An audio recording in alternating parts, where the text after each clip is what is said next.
আসসালামু আলাইকুম বন্ধুরা, কেমন আছেন সবাই? আশা করি অবশ্যই ভালো আছেন। তো বন্ধুরা, আমাদের যে দলিলে আমাদের ভুল থাকে, দলিলটা বাতিল করার জন্য মামলা করতে হয়, এই দলিলের মাধ্যমে নিষেধাজ্ঞা চাইতে হয়, এই দলিলের যে চুক্তি সেটা প্রবলের মামলা করতে হয়, নানা প্রকার মামলা কিন্তু করতে হয়। তো যারা এই সাধারণ মানুষ আছেন, যারা আইন বিষয়ে জানতে চান, অথবা যারা আইনের ছাত্র আছেন, যারা আইনটাকে খুব সহজে মনে রাখতে চান, তাদের জন্য আজকে আমরা জমি জমা সংক্রান্ত যে আইনগুলো হয় তাদের কোন আইনে হয়, কোন ধারায় হয়, আর কোন সময়টা কি, জাস্ট এটি আশা করি আপনার কাছে একটা মাস্টার গাইড হিসেবে কাজ করবে। তো দলিল এবং খতিয়ান সংশোধনের আইন, প্রতিকার, সময়। তো মনে রাখবেন, দলিল সংশোধন বা খতিয়ান সংশোধন এগুলোর জন্য আমাদের দেশে প্রচলিত আইনটাকে আমরা খুব সংক্ষেপে SR অ্যাক্ট বলি, মানে হচ্ছে স্পেসিফিক রিলিফ অ্যাক্ট। সহজ বাংলায় একে আমরা বলি সুনির্দিষ্ট প্রতিকার আইন। সুনির্দিষ্ট প্রতিকার আইন, জাস্ট এতটুকু মনে রাখলে আপনার চলবে। সুনির্দিষ্ট প্রতিকার আইন, স্পেসিফিক রিলিফ অ্যাক্ট 1877, অর্থাৎ 1877 সালের এই আইন। সাথে সাথে আমাদেরকে একটা লিমিটেশন অ্যাক্ট বা তামাদি আইন, এই দুটো আইনের সমন্বয়ে যাবতীয় কাজগুলো হয়ে থাকে তামাদি আইন। আর এটা হচ্ছে 1908 সালের আইন, অর্থাৎ দুটোই কিন্তু খুবই পুরাতন আইন। একটা 1877 সালের, আর একটা হচ্ছে 1908 সালের। আর এই দুটোই বাংলাদেশে প্রযোজ্য আমাদের সংবিধানের 149 নম্বর আর্টিকেলের ক্ষমতা বলে। তো প্রথমেই আসি সেটি হচ্ছে যে দখল ফিরে পেতে আপনি কতদিনে মামলা করবেন। আপনার একটি সম্পত্তি দখলে ছিল, আপনার মালিকানা থাকতে পারে, নাও থাকতে পারে, আপনি কোথাও ভাড়াটিয়া থাকতে পারেন, আপনাকে জোরপূর্বক উচ্ছেদ করে দিতে পারে। কোনো সম্পত্তি লিজ বা ইজারায় থাকতে পারেন, আপনাকে জোরপূর্বক উচ্ছেদ করে দিতে পারে। সেক্ষেত্রে দখল ফিরে পেতে আপনি SR অ্যাক্টে মামলা করতে পারেন। SR অ্যাক্টের সেকশন 9, অর্থাৎ 9 নম্বর ধারা দ্বারা মামলা করতে পারেন। এই আইনে মামলা করার জন্য আপনার যে সময়টা তামাদি আইনের অনুচ্ছেদে 3 নম্বরে বলে দিচ্ছে, সেটা হচ্ছে যে 6 মাস। অর্থাৎ যেদিন থেকে আপনাকে বেদখল করা হবে সেদিন থেকে 6 মাসের মধ্যে আপনি এই সুনির্দিষ্ট প্রতিকার আইনের 9 ধারার আশ্রয় নিয়ে আপনি যেটি করতে পারবেন, মামলাটা করতে আপনার দখলে ফিরে যেতে পারবেন মামলা করার সময়। তারপরে আসি, যদি আপনার দখল দাবি করেন, আপনি মালিকানা সহ যে আপনার দলিলও আছে, তারপরেও আপনি যদি প্রথমটিতে যান ভালো, 6 মাসের মধ্যে 6 মাস অতিক্রান্ত হয়ে গেছে, তাহলে আপনার যদি মালিকানা যদি থাকে তাহলে এই ধারাটি আপনার কাজে দিবে। মালিকানা সহ আপনি তখন SR অ্যাক্টের 8 ধারায়, সুনির্দিষ্ট প্রতিকার আইনের 8 ধারায় মামলা করবেন। এক্ষেত্রে তামাদি আইন সময়টা নির্ধারণ করে দিচ্ছে অনুচ্ছেদ 142 এবং 144। তো 142 এবং 144 যে কথাটি বলে, সেটা হচ্ছে আপনি 142-এ তখনই যাবেন যদি আপনার সম্পত্তিটা দখলে থাকে, কেউ যদি আপনাকে উচ্ছেদ করে দেয়, তাহলে আপনি 142-এর অধীনে যাবেন। আর যদি আপনি অধিকার লাভ করেন, একটা সম্পত্তি দখল করার মালিকানা লাভ করেন, তাহলে আপনি আগামী 12 বছরে 144 ধারার অধীনে যাবেন। এগুলো তামাদি হচ্ছে 12 বছর। তাহলে আপনারা এই যে অনুচ্ছেদ 142-এ যাবেন, যদি আপনি দখলে ছিলেন, জীবনে একবার হলেও দখলে গেছেন, আপনাকে উচ্ছেদ করা হয়েছে, 142-এর অধীনে যাবেন। কখনোই আপনি দখলে যান নাই, কিন্তু আপনি দখল লাভের অধিকার লাভ করেছেন, আপনি মালিকানা লাভ করেছেন, এখন দখল উদ্ধার করবেন, তাহলে 144-এর অধীনে যাবেন 12 বছরের মধ্যে। এখন আসি, আপনি কোনো বায়নামা চুক্তি করলেন অথবা অন্য কোনো প্রকারের চুক্তি করলেন, সেই চুক্তিটা যদি যার সাথে করেছেন সে যদি মানতে রাজি না হয়, তাহলে চুক্তি প্রবলের জন্য আপনি SR অ্যাক্টের 12 ধারার আশ্রয় নিতে পারেন। এক্ষেত্রে তামাদি আইন সময়টা নির্ধারণ করে দিচ্ছে 113 অনুচ্ছেদে, এটা হচ্ছে 1 বছর।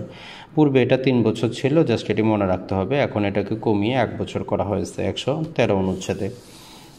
একই রকম ক্ষেত্রে অনেক ক্ষেত্রে আপনাকে চুক্তি বাতিল করতে হয়, বিভিন্ন রকম কারণে বিভিন্ন রকম জিনিসে চুক্তি বাতিল করতে হয়। এই ক্ষেত্রে তামাদি আইনের জন্য যেমন আমরা বায়নামা আছে, বায়নামা বাতিল যদি করতে চান, আপনাকে SR অ্যাক্টের এই যে সেকশন 35-এর আশ্রয় নিতে হবে। তামাদি আইনের অনুচ্ছেদ 114 সময়টা ঠিক করে দিচ্ছে 1 বছর, যেটা পূর্বে ছিল 3 বছর। এটি মনে রাখলে আপনার জন্য যথেষ্ট।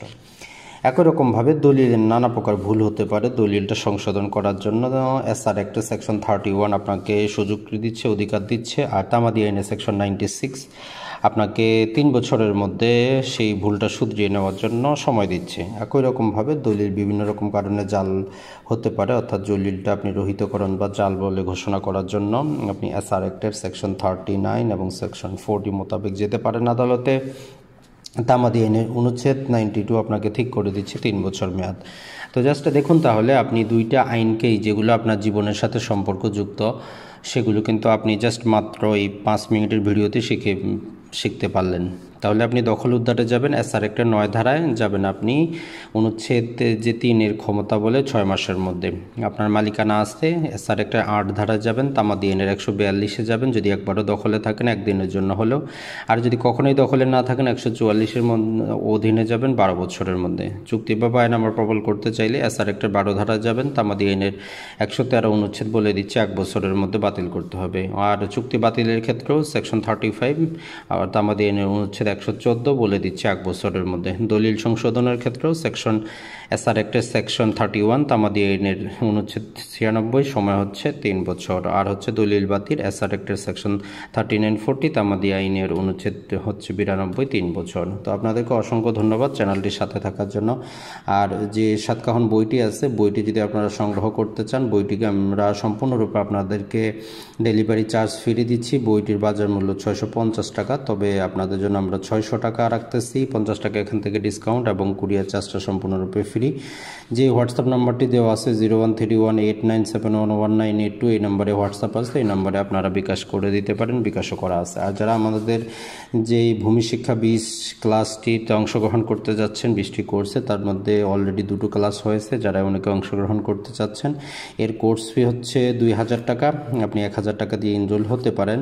আর যদি আপনি এখানে এনরোল হন, বইটা আমরা আপনার কাছ থেকে 500 টাকা আর 100 টাকা স্পেশাল ডিসকাউন্ট দিচ্ছি। তো আগামী শুক্রবারে আমাদের 3য় ক্লাসটি আছে খতিয়ানের উপর, এবং শনিবারে আছে আমাদের ফৌজদারি প্রতিকারের উপর জমি জমা সংক্রান্ত 4র্থ ক্লাস। আশা করি এর পূর্বেই যারা অংশগ্রহণ করতে চান এনরোল করে নেবেন।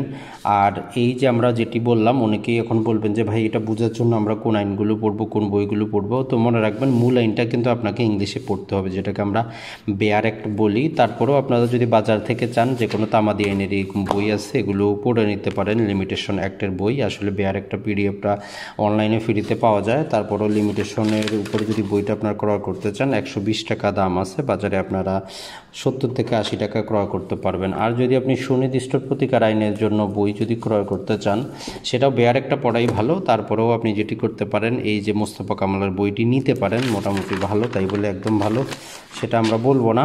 তো আপনার কাজ চলার মতো চলবে, তবে বেয়ার একটা আপনাকে পড়তেই হবে। দাম দেওয়া আছে 500, যদিও এই 500 টাকার এটা কিন্তু বই না, কারণ বইটা যে সাইজে যে ফর্মায় ছাপানো হয়েছে, এটার দাম সর্বোচ্চ, এটা প্রিন্ট করার খরচ আমরা যদি দেখি, এর মধ্যে যতটি পাতা আছে 222টি তারা পাতা রেখেছে, এর খরচ মোটামুটি 50 টাকার বেশি কিন্তু হয়নি। আর ওভারঅল খরচ দিলে এটা জাস্ট যেটা বলবে, বইটার দাম 200 টাকার বেশি হওয়ার কথা না। তো বাজারে আপনারা কিন্তু 300 টাকায় পাবেন, অর্থাৎ 500 টাকা মূল্য থাকলেও 300 টাকায় পাবেন। তো মনে রাখবেন বইগুলোর দাম কখন বৃদ্ধি পায়, বেসিক জিনিসটাও মনে রাখবেন, লেখকদেরকে আপনারা ভুল বুঝবেন না।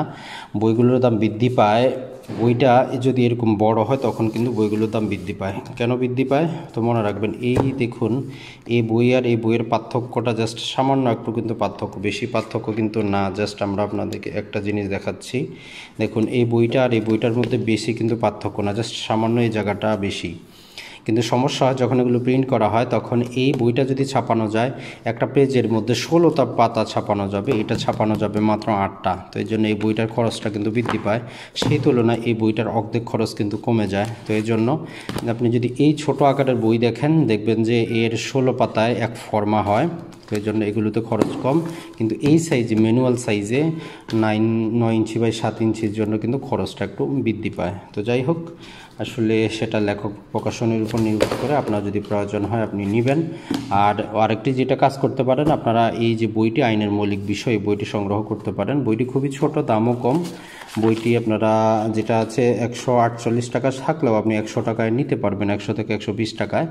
এটা আপনারা নিউ মার্কেটে পাবেন, যেই দোকানে, সেটা হচ্ছে ইউনিক ল বুক হাউসে, সেখানে পাবেন। তো ভালো থাকবেন, সুস্থ থাকবেন, আসসালামু আলাইকুম।